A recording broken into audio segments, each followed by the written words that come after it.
अवधूत चिंतन श्री गुरुदेव दत्त स्वामी महाराज की जय. छत्रपती शिवाजी महाराज की जय.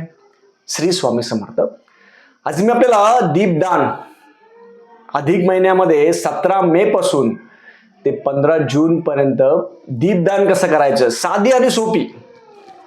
हे दीपदान कोण करू शकतं, कुठं करावं, दीपदान झाल्यावर हे दान कोणाला द्यायचं, त्याच्याबद्दल मी आज पूर्ण माहिती सांगणार आहे. चॅनलवर पहिल्यांदा आला असेल तर अवश्य सबस्क्राईब करा, म्हणजे येणारे नवीन व्हिडिओ श्री स्वामी समर्थ महाराजांचे गुरुचैत्राची आणि नवनाथ पारायणाबद्दल माहिती भेटेल. दीपदान म्हणजे काय, म्हणजे आपण दिवा लावायचा. आपण आयुष्यामध्ये भरपूर दिवे लावलेले, पण दर अधिक महिन्यामध्ये 17 मे पासून तुम्ही एक निश्चय करायचा, एक संकल्प करायचा. 17 मे तर संकल्प करताना हातात पाणी घ्या, तुमचं नाव घ्या, गोत्र घ्या आणि संकल्प करायचा की 17 तारखेपासून ते 15 जून पर्यंत रोज मी दिवा लावीन. रोज दिवा लावायचा. दिवा लावल्यानंतर मग सकाळी लावायचा का संध्याकाळी लावायचा, तुम्ही सकाळी लावा, संध्याकाळी लावा, कधीही लावा, बंधन नाही काही. तेल कोणतं वापरायचं, तेलाचा वापरायचा का तुपाचा, कोणत्याही तेलाचा लावा. शक्यतो करून तिळाचा तेलाचा दिवा लावणं महत्वाचं आहे. याचं कारण सांगतो मी तुम्हाला. तिळाचा तेलाचा दिवा, तूप असेल तर शुद्ध तूप. कोणी लावायचं, कुठं लावायचं, तुम्ही घरामध्ये लावा, मंदिरामध्ये लावा, तुम्हाला जिथं लावता येईल तिथं दिवा लावू शकता, काही हरकत नाही. जिथं अंधार असेल तिथं प्रकाश करायचा, म्हणजे दिवा. मग अधिक मासामध्ये दीपदान काय, दीप लावणं समजलं, दान म्हणजे देणं. अधिक मासामध्ये भगवान विष्णूंची तुम्ही जेवढी सेवा केली तेवढी खूप पटीने सेवा आहे. मग अधिक मासामध्ये तुम्हाला जर काही करता नाही आला ना, काही नाही, साधा दिवा लावला ना तुम्ही, साधा दिवा, त्याचं फळ खूप आहे. दिवा लावताना फक्त दिवा लावणं म्हणजे काय नाही, काय तुम्ही फुलवाती लावा, वाती लावा, काही हरकत नाही. एक वेळ निश्चित करायची, सकाळी लावा किंवा रात्री लावा. आपल्याला 30 दिवस लावायचे, 30 दिवस. मग 30 दिवस लावताना काय करायचं, एक पितळी असेल तो दिवा लावायचा, काही हरकत नाही, किंवा पंती असेल साधी, पंतीमध्ये दिवा लावू शकतो. रोज दिवा लावायचा सकाळी संध्याकाळी, आणि दीपदान म्हणून म्हणायचं, दीपदान. आता हे रोज दिवा लावल्यानंतर रोज तुम्ही दिवा समजा सकाळी लावला आणि लगेच तुम्ही ब्राह्मणाला दान द्यायला जाणार, तर रोज कोणी दान नाही घेत. काय करायचं, रोज दिवे लावून ठेवायचे. छोटे छोटे लावले तरी चालता, पंतीमध्ये लावले तरी चालता. किंवा मागच्या वेळेस पण अधिक महिन्यामध्ये एका सेविकेरी ताईने काय केलं होतं, एक दिवा घेतला होता आणि ते रोज दिवा लावायचा. एकच दिवा रोज लावायची, एक दिवा रोज लावायची. रोज दिवा लावल्यानंतर काय करायची सेवा, आपण महाराजांचा जप करायचा. दिवा लावल्यानंतर महाराजांचा जप, व्यंकटेश स्तोत्र, श्री सूक्त, पुरुष सूक्त, सिद्धकुंजिका स्तोत्र आणि ओम वैष्णवे नमः, ओम विष्णवे नमः, ओम विष्णवे नमः, भगवान विष्णूंचे नामावली किंवा भगवान विष्णूंचे स्तोत्र, ते रोज सकाळ संध्याकाळ लावायचे. 30 दिवस लावल्यानंतर, म्हणजे 30 दिवस वेगवेगळे दिवे नाही घेतले, एकच दिव्यामध्ये लावलं त्यांनी. 30 दिवस झाल्यानंतर जेव्हा अधिक मासाची उद्यापन होतं, तेव्हा त्यांनी मोठा समाई असेल किंवा दिवा असेल ते त्यांनी दान दिलं होतं. तसं दान तुम्ही एक खटी पण सगळ्यात शेवटी पण तसं दान देऊ शकता. किंवा रोज छोटे छोटे दिवे लावायचे, पंथीमध्ये असेल किंवा छोटे छोटे भेटतात मार्केटमध्ये, ते रोज लावायचे. ते जपून ठेवायचे 30 दिवस. तसं जपून ठेवणं पण महत्वाचं आहे. 30 दिवस जपून ठेवायचे आणि 15 जूनला अधिक मासाची जी उद्यापन आहे त्या दिवशी ते सगळे दिवे ब्राह्मणाला दान द्यायचे, संकल्प करून. आता हे दिवे लावणे महत्वाचं आहे का, तुम्हाला अधिक मासात कोणतीच सेवा नाही जमली ना, पंथीमध्ये लावा साधी. असं काहीच नाही की तुम्हाला मोठंच पाहिजे छोटंच पाहिजे, असं काही नाही. साधी पंथीमध्ये लावा, मातीची पंथी असेल त्याच्यामध्ये लावा, लोखंडामध्ये न लावता मातीच्या पंथीमध्ये लावा, कशातही लावा.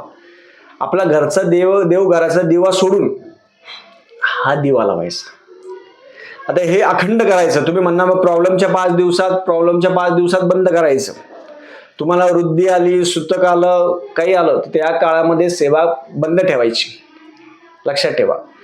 याला दीपदान म्हणतात. दीपदान म्हणजे काय, अधिक मासामध्ये एक व्रत असतं, कोणतेही व्रत, काही काही जण एकदाच जेवण करता, मग जेवण करायचं तर संध्याकाळी 7च्या अगोदर जेवण करायचं.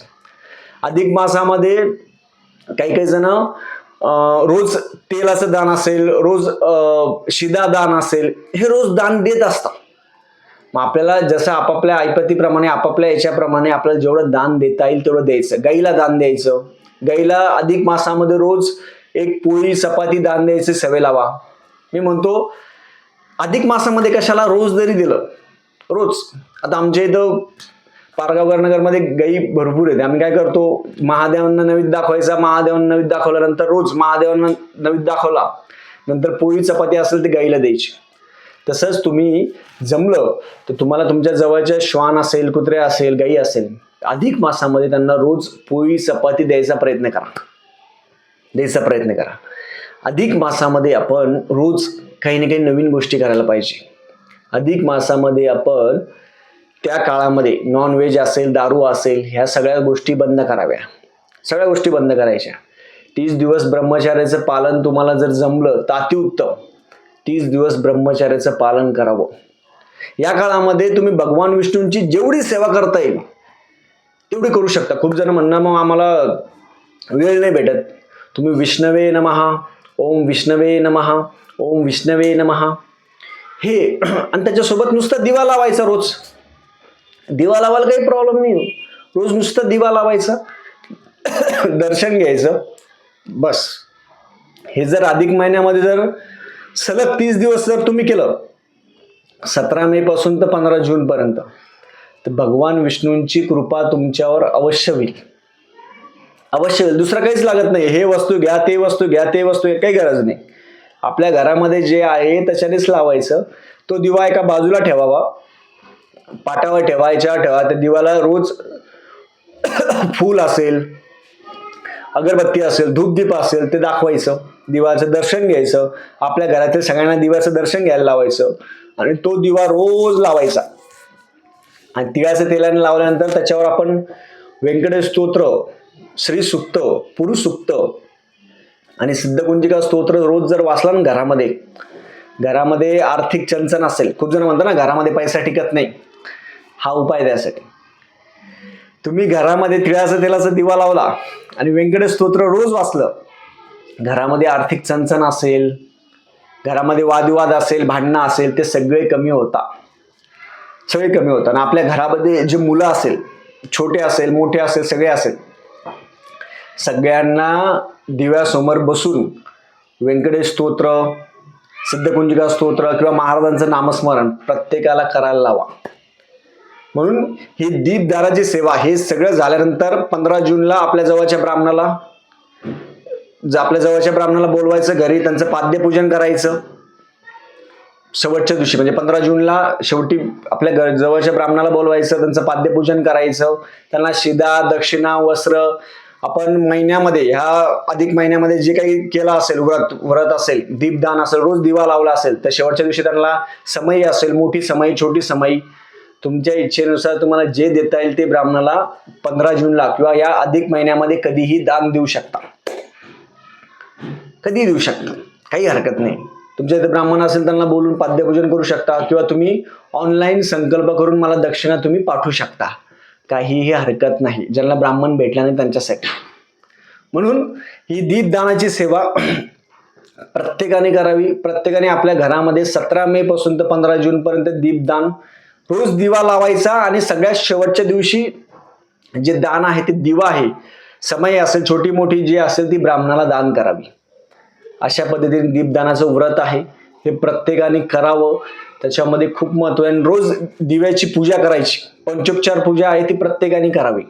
आपल्या देवघराचा दिवा लावतो तो वेगळा, दुसरीकडे दिवा लावतो तो वेगळा, पण हा स्पेशल अधिक मासाचा दिवा लावायचा आणि भगवान विष्णूंचा फोटो असेल तो आपण समोर आपण ठेवू शकता.